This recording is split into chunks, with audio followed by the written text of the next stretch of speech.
कार्यक्रम के प्रायोजक हैं कृषि एवं किसान कल्याण मंत्रालय, भारत सरकार।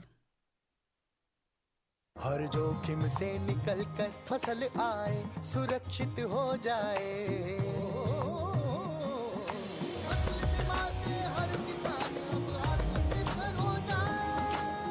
संकट के समय प्रधानमंत्री फसल बीमा योजना किसानों के लिए वरदान है। अब सूखा पड़े या बाढ़ आ जाए कोई डर नहीं, अब ओले पड़े या कीट पतंगे फसल खा जाए कोई फिक्र नहीं, क्योंकि हमने लिया है प्रधानमंत्री फसल बीमा। बुआई से फसल कटाई तक हर जोखिम का दावा, न्यूनतम प्रीमियम पर अधिकतम भुगतान का वादा। योजना से हर साल जुड़ रहे हैं 5 करोड़ से ज्यादा किसान। अब आपकी है बारी। नजदीकी कृषि कार्यालय, सहकारी समिति, बैंक शाखा, अधिकृत बीमा कंपनी या जन सेवा केंद्र में स्वेच्छा से करा सकते हैं पंजीकरण। फसल बीमा पोर्टल या फसल बीमा ऐप द्वारा भी कराया जा सकता है पंजीकरण। प्रधानमंत्री फसल बीमा योजना, आपकी फसलों का संपूर्ण सुरक्षा कवच। कृषि एवं किसान कल्याण मंत्रालय, भारत सरकार। कार्यक्रम किसान वाणी सुनने वाले सब बहन भाइयों ने प्रीतम भाई की राम राम। किसान भाइयों, आज किसान वाणी कार्यक्रम लेके हाजिर हैं मैं और हमारे साथी जो है अनिल भाई। राम राम। राम राम प्रीतम भाई, और कार्यक्रम सुनिए सारे बनवाइया ने अपनी राम राम। फिर से भाई 2 बार होगी। और भाई आज अनिल भाई, हाँ प्रीतम भाई, पसीना चढ़ रहा है कि जीरी में जो है घनी भाग दौड़ हो रही है कि जीरी में भी भाग दौड़ हो रही है, और ऊपर तो आप देखने लग रहे हो कि कोरोना का भी प्रकोप चल रहा है। और मास्क भी आप थोड़ा ढीला डाला बांध रहे हो।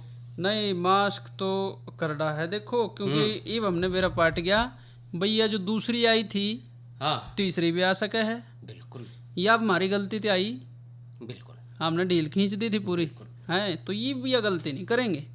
और भाई जीरी की बात तो सूखा चल रहा है, बिल्कुल चल रहा है, बहुत बढ़िया चल रहा है। जिन भाइयों के द्वारा पानीपत के अच्छे साधन हैं वो भाई पानी अपना बढ़िया देने लग रहे हैं। हाँ, लेकिन उसमें जिन भाइयों के दौरे साधन भी हैं तब भी बिना बारिश के तो पार ना पटे। बिल्कुल, तो क्योंकि बिजली भी भाई सीमित है हमारे दौरे, उसको भी जो है बांट के देना पड़ा है।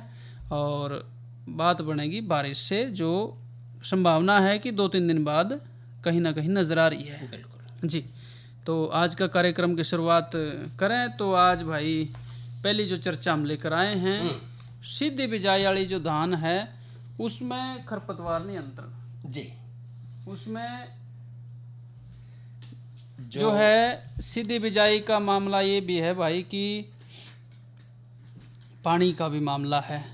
खरपतवार नियंत्रण तो है ही कि पानी घना लगा है जीरी में। बिल्कुल, और सरकारें प्रोत्साहन दे रही हैं, और हमारी जो आने वाली पीढ़ी है उस खातर जो कुछ छोड़ के जाना चाह रहे हों तो भाई पानी बचा सकें हैं। और पानी बचाना भी चाहिए प्रीतम भाई, क्योंकि पानी के बिना कुछ नहीं है जी।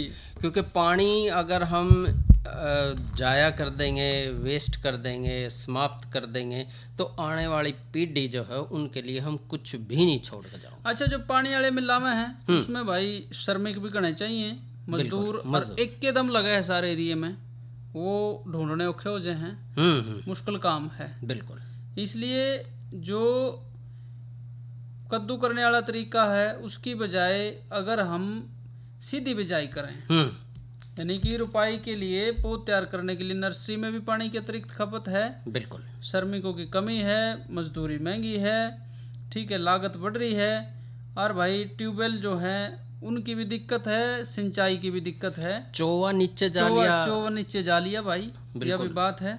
तो इस सारे कारणों से जीरी उगाना मुश्किल होता जा रहा है। इसको ध्यान में रख के रुपाई सीधी करने के प्रयास करे जा रहे हैं।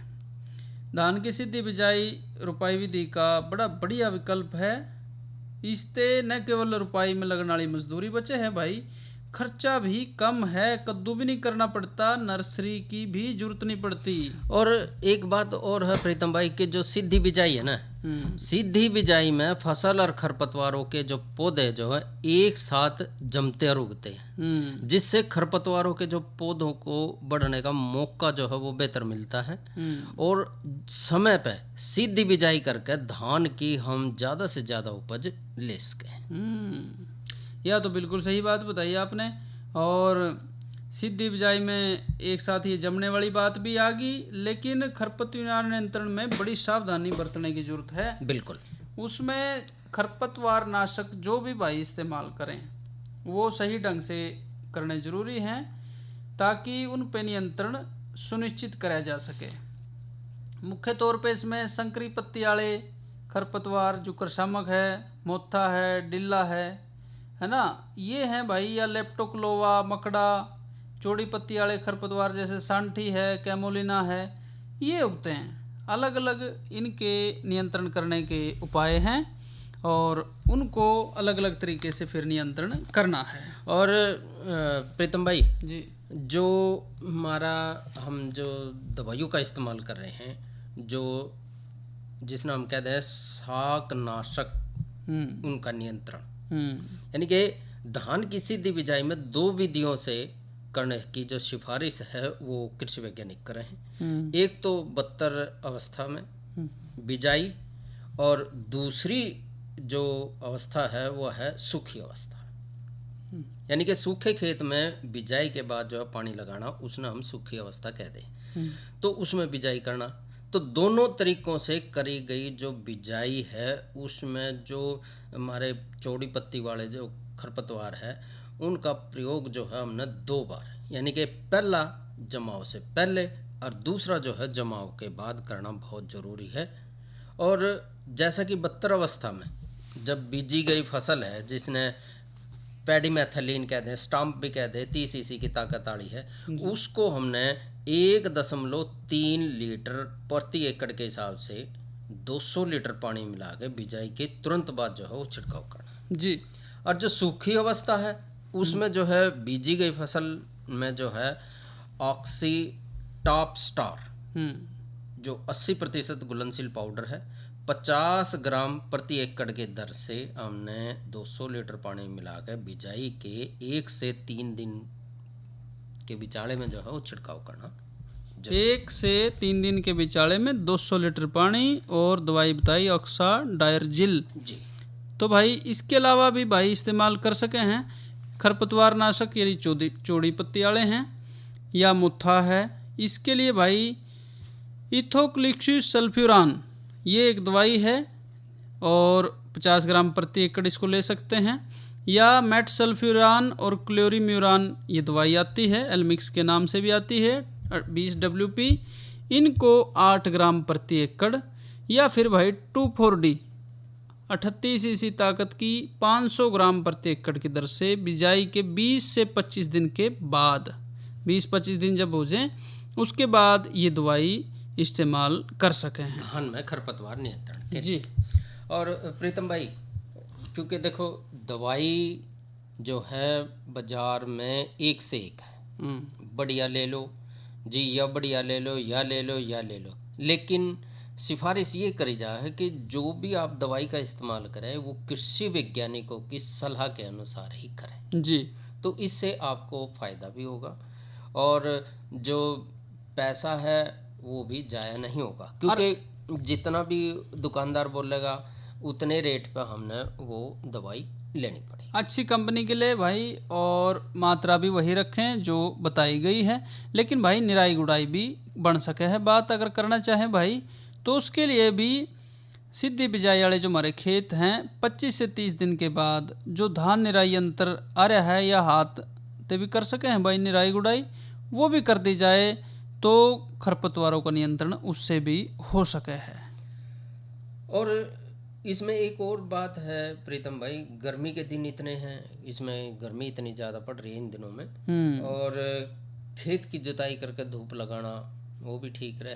हाँ, लेकिन वो पहले कर ले तो बहुत बढ़िया रहेगा। उससे क्या होगा कि अगर जो भाई आगे आने वाली फसल भी अगर लेना चाहे तो क्यों, और इन दिनों जो भाई जीरी नहीं लगा रहे तो वो अपने खेत में बहा के खुला छोड़ दे। धूप इतनी पड़ रही है कि जो खेत के अंदर जैसे मोथा है, खरपतवार जो गांठे जब चली जाए जो, तो वो गांठे जो है वो सूख जाए, जिसके कारण जो है वो खरपतवार जो है अगले आने वाली फसलों में पनपेगा। हाँ, तो एक बात और अनिल भाई, एक तकनीकिया भी भाइयों ने भी इस्तेमाल करी है, कर भी रहे हैं पुराने टाइम से भी, कि एक बार खरपतवार उगण दें, खेत में पानी लगा दें बुआई से पहले, और जैसे ही वो उग जाएं तो उसके बाद उस पे खरपतवार नाशक डालें।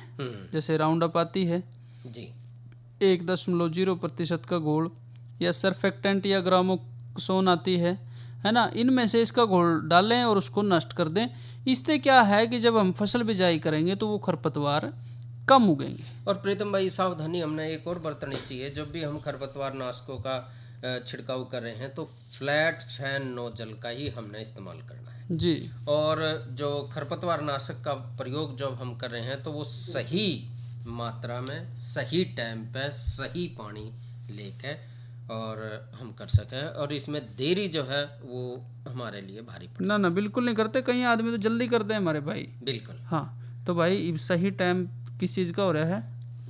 भैया के मनोरंजन का। हाँ तो सुनवाओ फिर भैया ने एक रागनी। जी आइए सुने ये लोग। ऐसे के जिस वक्त वो चौधरी मेरे संग छुट्टी काट के चलन लग गया,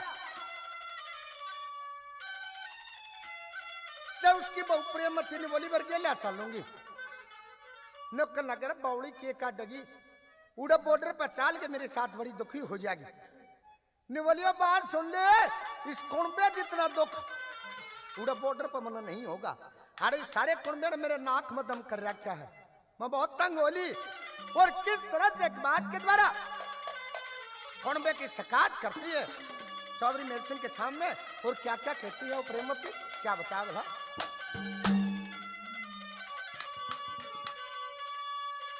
न बोली मैं तेरी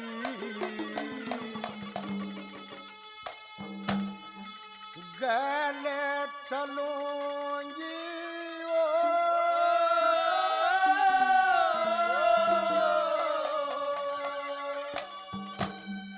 जे मेरा कहने पुकावे मते गले चलूंगी ओ, जे मेरा कहने पुकावे मते गले चलूंगी ओ, जे मेरा कहने पुकावे।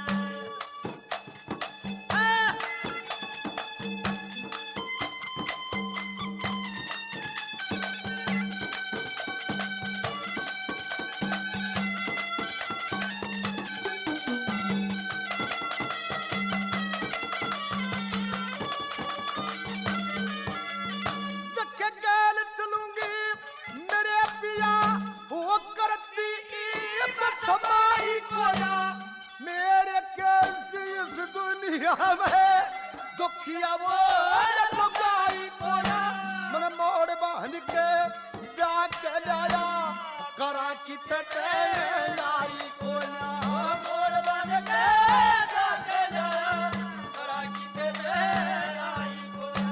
धक्के देवर दुरानी वो जेठ जठानी सब मेरे पे मारे डांट, धरती के मां क्यों कर सो जा सोमन मिलती खाट, दसर पक्का बड़े पीसरा हरी चकी के बारा पाट, दसर पक्का बड़े पीसरा हरी चकी के बारा पाट। तेरी मां हक पर भरेड़ी हो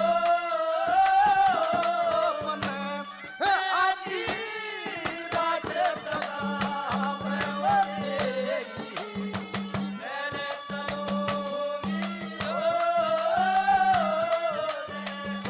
मेरा तेरे पुकारे मैंने चलूंगी ओ मेरा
मूड गवार हो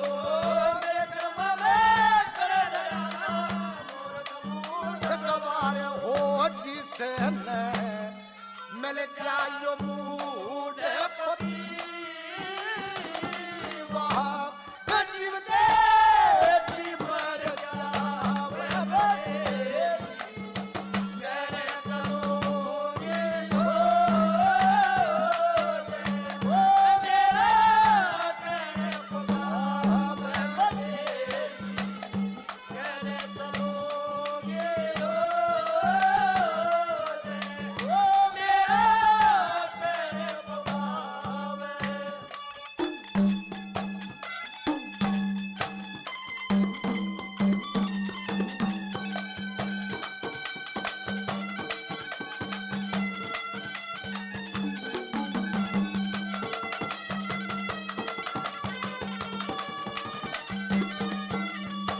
के थारे घर में आके सदन थारे घर में आके सदन बहुत घनी दुख पाई हो सारा कुर्बा मारे से मेरी जान मरण में आगी हो तेरे भाई ने लाठी मारी चोट कसूती लागी हो तेरे भाई ने लाठी मारी चोट कसूती लागी हो और सारे घर का काम करूं मैं घर में बैठी पुतराई हो फिर भी डाल चखण ना देती भाई भतीजे खानी हो मेरे पाया के मां जूती को ना गिरती फिरती ओ भाई हो मेरे पाया के मां जूती को ना गिरती फिरती ओ भाई हो इस में मेरा खोटे बता दे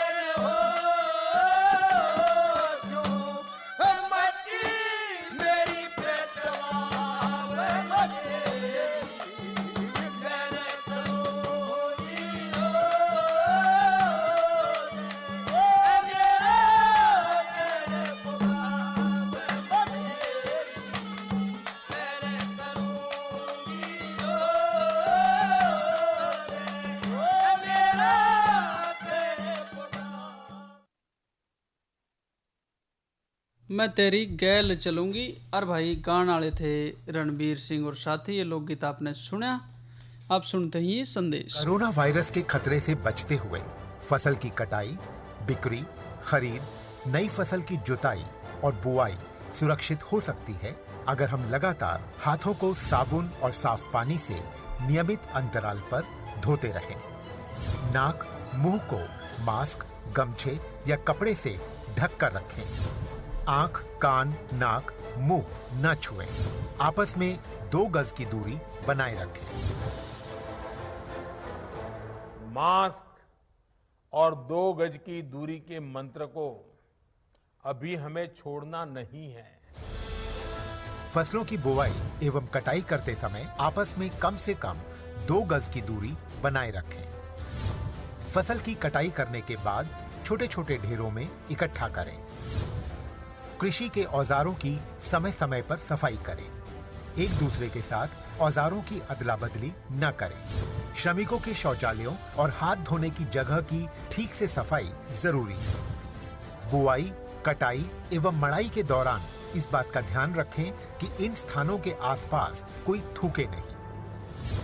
कंबाइन, हार्वेस्टर, थ्रेशर, जुताई और बुआई की मशीनों को इस्तेमाल से पहले साफ करें। मशीनों के इस्तेमाल से पहले और इस्तेमाल के बाद हाथ साबुन से साफ करें। वाहनों, बोरियों, थैलियों और पैकिंग के दूसरे सामान की साफ सफाई पर भी खास ध्यान दें। खरीद केंद्र पर आने से पहले किसानों एवं श्रमिकों की जांच। खरीद केंद्रों पर भीड़ न लगाएं एवं किसानों को बारी बारी से बुलाएं। गोदामों पर खरीदी हुई फसल को लेने में शीघ्रता करें ताकि किसानों एवं श्रमिकों को रुकना ना पड़े। कोरोना के खतरे से बचाव और अधिक जानकारी के लिए आरोग्य सेतु ऐप डाउनलोड करें। देश में खाद्य सुरक्षा के ये सिपाही भोजन की निरंतर उपलब्धता को सुनिश्चित करते हैं। किसान स्वस्थ रहें तभी हम कोरोना वायरस से जीत पाएंगे, आगे बढ़ पाएंगे। किसान सबल, देश प्रबल। अनिल भाई, प्रीतम भाई, जो उम्रे थे पूरे भाई रागनी आपने सही मौके की सुनाई। और बस ऐसा हो रहा था जो फौज में मैं भी जाकर भर्ती हो जाऊँ। अच्छा, और वो जो उसके लाने थे वो भी तो सुने होंगे सुने भाई। जी, वो भी सच्चे हैं भाई। बिल्कुल। और कार्यक्रम में बात करेंगे मौसम की। अधिकतम जो आज का अनिल भाई तापमान रहा 43 डिग्री रहा, जो कि आपके चेहरे पे भी दिखाई दे रहा था पसीने में। अधिकतम, हाँ, और न्यूनतम 31 डिग्री। कल जो है अधिकतम 40 और न्यूनतम 28 रहने की संभावना है। और भाई 2-3 दिन में उम्मीद है कि बरसात भी नजर आओगी। और कल के कार्यक्रम का थोड़ा जिक्र हाँ, कर दो। कल भाई वीरवार है। कल कार्यक्रम रहेंगे। पहली चर्चा विभिन्न पोषक तत्वों का पौधों में महत्व, इसके बारे में बातचीत रहेगी। साथ ही भाई गन्ना फसल की देखभाल के बारे में भी बात कल हम करेंगे। और अब आज की दूसरी चर्चा, यानी कि आज की नसीहत के बारे में चर्चा। आज की नसीहत तो हमने कर ली। हाँ, उसके बारे में आज एक और चर्चा कर ले, खरीफ फसलों में कृषि कार्य और उनका देखभाल। हाँ, और भाई कोरोना से बचाव के साथ फसल जीरी मुख्य जरूर है, लेकिन भाई दूसरी सहायक जो फसलें हैं साथ में वो भी लेते हैं, और ऐसी ही फसलों का जिक्र करेंगे। मूंग है, उड़द है, लोबिया है, सोयाबीन है, अरहर है। हाँ। तो ये भाई जो है इस समय अपना जो भाई मूंग तो भाई काट ली भाई ने। बिल्कुल। हाँ, और मक्का का भी जो है वो इस समय कुछ भाई जो है वो बिजाई कर रहे हैं जी। तो इनमें थोड़ा सा ध्यान रखें। एक तो बीज का ध्यान रखें, बीज आप ले रहे हैं तो अच्छे संस्थान से लें। और इसके अलावा जब भी आप खेत के अंदर अपने उर्वरकों का इस्तेमाल कर रहे हैं तो वो भाई थोड़ा मिट्टी की जांच करवा कर उर्वरकों का इस्तेमाल कर ले तो बहुत बढ़िया रहेगा, क्योंकि ज़्यादातर उर्वरक जो है वो हमारे खेत की मिट्टी को जो है वो नुकसान ही पहुंचाओ जी। और भाई गन्ना भी अनिल भाई मुख्य फसल है जी। चोटी बेधक कीट पूरा जोर मार रहा है, और इस महीने में कीटनाशक ना डाली तो भाई दिक्कत है। इसलिए 13 किलोग्राम फ्यूराडान 3G या फिर 8 किलोग्राम फोरेट 10G, इसको भाई खाद के साथ मिला के प्रति एकड़ डालें और तुरंत हल्की सिंचाई करें। नाइट्रोजन अगर देनी रह रही है तो भाई वो भी जो बच रही आधी मात्रा लगानी है तो उसे भी पूरा भाई कर लें। और भाई तिल की खेती भी कुछ सूखे इलाकों में भाई ले रहे होंगे, तो हरियाणा तिल नंबर 1 को जुलाई के पहले पखवाड़े में 4 से 5 सेंटीमीटर गहराई और 30 सेंटीमीटर का फासला रख के खुड्डों में बो सके हैं। पौधे से पौधे का फासला 15 सेंटीमीटर रखें। प्रीतम भाई इसमें एक बात का और ध्यान रखें कि अगर बीज को हम उपचारित कर लें तो बहुत बढ़िया रहेगा। और ख़ास तौर पे जो मात्रा आपने बताई कि जो 2 किलोग्राम जो है प्रति एकड़ के हिसाब से जो तिल हमने बिजाई करनी है, तो बिजाई से पहले प्रति किलोग्राम बीज को 3 ग्राम कैप्टान या थीरम दवाई मिला के उससे उपचारित करके अपने बीज को और बिजाई करें जी। और भाई कम उपजाऊ या हल्की ज़मीन में भी 15 किलोग्राम नाइट्रोजन प्रति एकड़ बिजाई से पहले ड्रिल कर लें तो भाई ठीक तरीके से उसमें भी हम काम ले सकेंगे। ऐसा ही भाई सब्जियों की भी एक फसल है टमाटर सारी चीज़ें में डला है घर। हाँ बिल्कुल, टमाटर बिना तो सब्जी नहीं। हाँ, और इसके अलावा जो है वो बैंगन है और इस समय जो है भाई लेस के हैं जी। और बैंगन में भी जो वर्षा ऋतु की फसल के लिए जो है आप खेत की तैयारी कर लें। और उन्नत किस्मों का अगर जिक्र करें तो उसमें BR 112 हिसार शामिल है, हिसार प्रगति है, और एक और किस्म है HLB 25। इसके अलावा दूसरी और भी हाइब्रिड नस्लें, हाइब्रिड बीज जो है आ रही हैं जो कि बहुत अच्छी मानी गई है बैंगन के लिए, वो भी आप लेकर और खेत की तैयारी कर जो है बिजाई कर सकें जी। साथ ही भाई जो बात करें टमाटर की, वर्षा ऋतु की फसल खातर भाई जो है एक तो गोबर की गली सड़ी खाद एकड़ अपना जो खेत है उसमें बिखेर लें। ये है भाई क्यारियों में बांट ले। पौध लगाने के स्थान पे प्रति एकड़ 155 किलोग्राम सिंगल सुपर फास्फेट और 30 किलोग्राम यूरिया जो भाई पोटास की कमी वाले खेत हैं उसमें 35 किलोग्राम म्यूरेट ऑफ पोटास जो है वो प्रति एकड़ दें। तैयार खेत में पौधारोपण शाम के समय करें। पौधों में कतार से कतार की दूरी 60 सेंटीमीटर और पौधे से पौधे का फासला 45 सेंटीमीटर। उन्नत किस्में बहुत सारी आ रही हैं। पुरानी किस्में हिसार अरुण है, हिसार लालिमा, हिसार ललित, ये ले सके हैं भाई। जहाँ सूत्रकृमि की समस्या हो वहाँ पे हिसार ललित ना लें। प्रीतम भाई, हाँ मिर्च का जिक्र कर ले। हाँ नहीं, लेकिन एक बात रहेगी, इसमें जो है टमाटर में कीड़े लग सके हैं, ये खासकर इस महीने में। तो फल छेदक जो कीड़ा है उसकी रोकथाम खातिर 500 ग्राम कार्बेरिल घुलनशील पाउडर आता है भाई, 500 ग्राम कार्बेरिल को 250 लीटर पानी में मिला के 1 एकड़ के हिसाब से छिड़काव करें। जो भाई ग्रसित फल हैं इकट्ठा करें, उनको नष्ट करने हैं। रस चूसने वाले कीड़े हैं जैसे सफ़ेद मक्खी, हरा तेला या माइट, उस खातर मेलाथियान दवाई मात्रा 400 मिलीलीटर, उसको भी भाई 250 लीटर पानी में मिला के 15 दिन के अंतराल पे छिड़के। अंतराल मतलब अगर एक बारी में पूरा फायदा ना हो तो 15 दिन का बचाड़ा करके दोबारा भी भाई छिड़काव कर सके हैं। और ये भी देख लें कि भाई अगर दोबारा छिड़काव करना है, उस छिड़काव को तभी करें जब ये देख लें कि कीड़े जो है वो नष्ट हो गए। कई बार तो एक ही जब हम छिड़काव कराए पहले छिड़काव में ही ख़त्म हो जाए, लेकिन फिर भी थोड़ा बहुत जो रह जाए तो वो भाई देख ले और छिड़काव के बाद जो है फलों को ना तोड़े। लगभग जो है 1 हफ्ते तक फलों को तुड़ाई जो है वो ना करें। अगर छिड़काव करना है तो छिड़काव से पहले ही जो अधकचे फल जो हैं टमाटर के, उनको तोड़ के और आप मंडी में भेज सकें। जी, तो भाई साथ में कोरोना का भाई ख्याल जरूर रखेंगे, ठीक है, क्योंकि जो दूसरी लहर आई वो पहले से भी घातक रही और अभी भी बहुत सारी मौतें हर रोज़ कोरोना से हो रही हैं। तो भाई जब भी कोई बीज खरीदने जाएं, खाद खरीदने जाएं, फसल बेचने जाएं बाज़ार में, वहाँ पे तो ख़ास तौर पे ध्यान रखना है कि बिल्कुल मास्क नहीं उतारना, अपना दूरी रखनी है और हाथ धोने हैं बाहर जब भी आप निकलें। लेकिन खेत क्यार में भी जब ज़्यादा आदमी काम कर रहे हैं तो ध्यान रखना है। और उनको भी ये हिदायत दें कि भाई थोड़ा सा आपस में फासला जरूर रखें। जी, क्या कर रहा है? इधर इधर इधर हम बोल रहे हैं तेरे बीजू का। उतला बोल रहा है? हाँ, पक्षियों से तो हम खेत को बचा लेते हैं, पर इन घातक रसायनों से कैसे बचाएं? मतलब? देख बेटा, तू जो ये अंधाधुंध रसायन मिलाता है ना, मिट्टी की सेहत बिगड़ने लगी है। और जब माटी ही कमजोर पड़ जाएगी तो उपज कैसे सेहतमंद होगी? अरे पहले ऐसा नहीं था। पूछना अपने बड़े बुजुर्गों से, कैसे फसल लहलहाती थी, शुद्धता झलकती थी। हाँ, माटी भी तंदुरुस्त और लोग भी। अरे अब पहली वाली बात कहाँ? पर अब तो सब यही डाले हैं। सब नहीं, आज भी लाखों जागरूक किसान परंपरागत विधि से फसल उगा रहे हैं। खर्चा कम और उपज की कीमत भी बेहतर पा रहे हैं। सच है? रे बेटे, एक्सपीरियंस से बता रहे हैं, धूप में बाल सफेद नहीं किए हैं। हाँ। ठीक है भाई, मैं भी आज से जैविक खेती शुरू करूंगा। माटी से प्रेम की परंपरा है, परंपरागत खेती। और किसान भाइयों, कार्यक्रम के इस भाग के प्रायोजक थे कृषि एवं किसान कल्याण मंत्रालय, भारत सरकार। और अनिल भाइयों से ले इजाजत। हाँ, वक्त तो रहा भाई। अच्छा भाइयों, राम राम।